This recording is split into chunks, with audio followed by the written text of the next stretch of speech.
For me, Dharavi is not just about urban renewal. It is about restoring dignity to over 1 million residents of our country.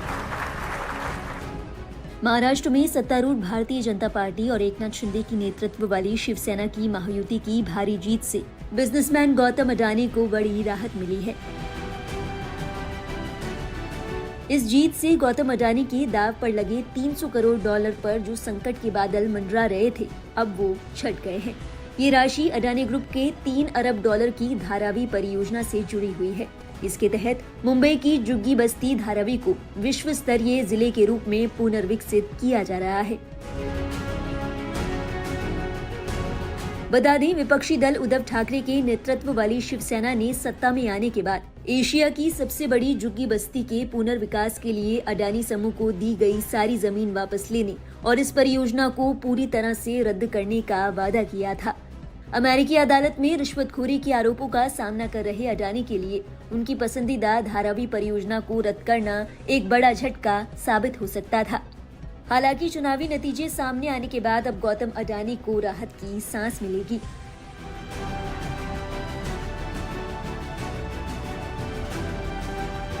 चुनावी परिणाम के मुताबिक भाजपा और एकनाथ शिंदे की गुट वाली शिवसेना के साथ अजीत पवार के नेतृत्व वाली राष्ट्रवादी कांग्रेस पार्टी के गुटों ने महाराष्ट्र विधानसभा की 288 सीटों में से 3/4 से अधिक सीटें जीत ली है। ऐसे में अब गौतम अडानी की ये सभी चिंताएं शांत हो गई हैं।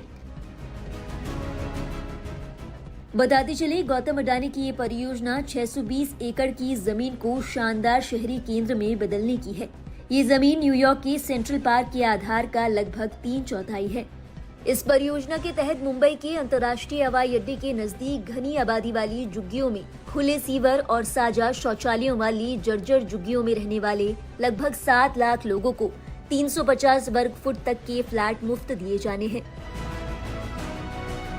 पुनर्विकास का मामला राजनीतिक रूप से गर्मा गया था, क्योंकि विपक्ष ने आरोप लगाया था कि इस समूह को अनुबंध देने में राज्य सरकार से अनुचित लाभ मिला है।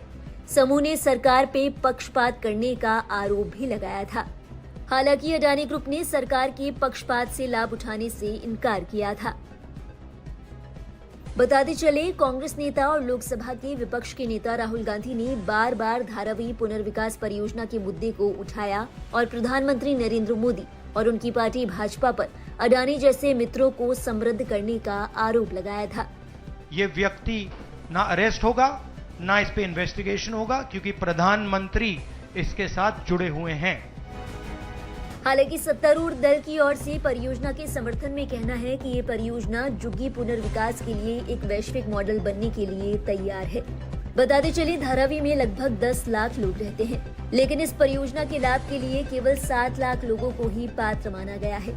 निवासी परिभाषा के अनुसार 1 जनवरी 2000 से पहले इस क्षेत्र में रहने का प्रमाण होना जरूरी है। बाकी लोगों को शहर के दूसरे इलाकों में घर दिया जाएगा। इस प्रस्ताव का कुछ स्थानीय लोगों ने विरोध भी किया, क्योंकि वो चाहते हैं कि किसी भी निवासी या व्यवसाय के मालिक को बेघर न किया जाए।